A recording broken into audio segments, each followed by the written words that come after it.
Your brain was never designed to save you. It was designed to keep the body alive, to chase pleasure and avoid pain, to serve the ego, not the soul. And that is the shocking secret behind your deepest suffering. Krishna tells Arjuna in the Bhagavadgita that just as a person sheds worn-out garments and puts on new ones, so does the soul cast off old bodies and take on others. The brain is just one such garment, a tool, not the master, yet you've been letting it dictate the course of your eternal journey.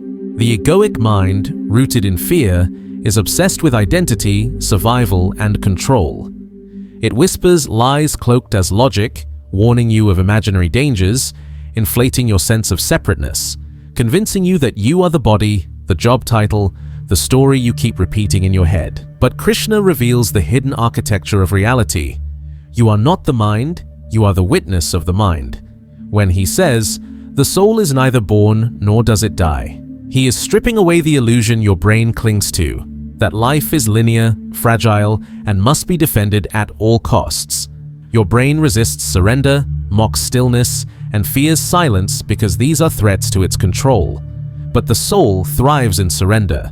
It is the quiet observer, the eternal essence watching the mind spiral in worry, judgment, and attachment. The truth is, your mind was programmed for survival in a world of change, but your soul was made for transcendence in a realm beyond change.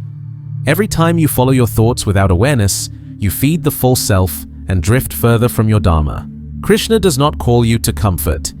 He calls you to war, to an inner battle where the enemies are not out there, but within. Desire, anger, greed, delusion, pride, and envy, mental viruses embedded in the survival code. In chapter 3, verse 43, he urges, thus knowing oneself to be transcendental to material senses, mind, and intelligence, O mighty armed Arjuna, one should steady the mind by deliberate spiritual intelligence, and thus, by spiritual strength, conquer this insatiable enemy known as lust. This is not metaphorical, this is literal inner warfare.